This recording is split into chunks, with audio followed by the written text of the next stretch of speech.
For so long, we have realized that Africa as a continent, we have been consumers of technology, but we want to change this narrative and ensure we are also pioneers of technology. With quantum being an emerging technology and currently primarily being on the research stage, we saw it fit to have a platform where we can have different Africans doing amazing things from different nations. The biggest challenge has to be getting people in the room, because the value sell is very difficult given where quantum technology is in the technology adoption life cycle.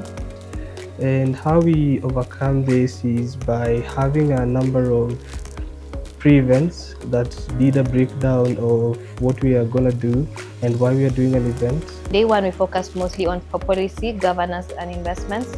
The other thing we did, we played a quantum diplomacy game, which was a very interesting session where we had a facilitator from Open Quantum Institute. The quantum diplomacy game it's a role-play session where people play characters of fictionary countries with fictionary interests. It's based on an anticipatory principle, so we bring people in the future for 15 minutes. We show them a scenario. The scenario is not great, no spoilers, but it's not a good scenario. It's where there's been a breakthrough to quantum that has been transformed in a crisis because countries have not agreed to share the resources linked to quantum and the results of quantum.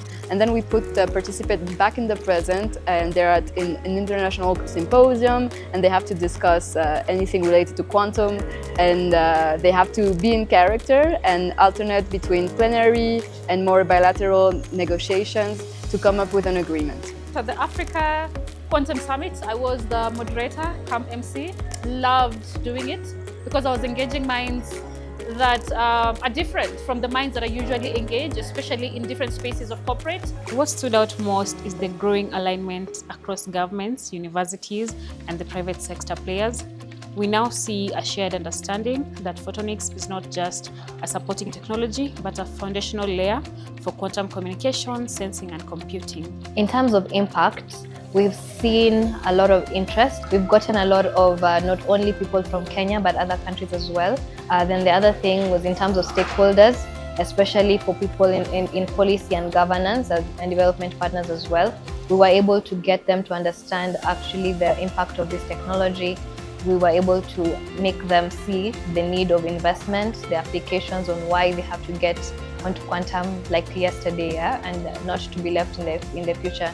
I was expecting that my knowledge on quantum technology, quantum computing, AI, and the relation of AI and other things at large would grow, and I'd say my expectations have been met. The idea is that this information doesn't end in these spaces and in this room. Hopefully, it's going to reach to the necessary people who are going to take this thing to the next level. I look forward to partnering more with the Africa Quantum Summit as the Photonics Society in building a thriving community that are able to come up with innovative solutions to solve local problems and even across the globe.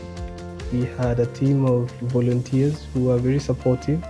Our community leaders and community members were very supportive as well in getting us speakers, in getting us in the right rooms to have the right conversations to support this summit. So the truth is, it was a collective effort, and we really appreciate everyone who came through to support us financially, physically, even emotionally, because it was an emotional process planning this event. We have to understand as a people, as different stakeholders, the only way to get to our dreams and our goals is by leveraging technology. And not just any other technology, but quantum to be in specific, because it is the future. And the future is not tomorrow, the future is actually now.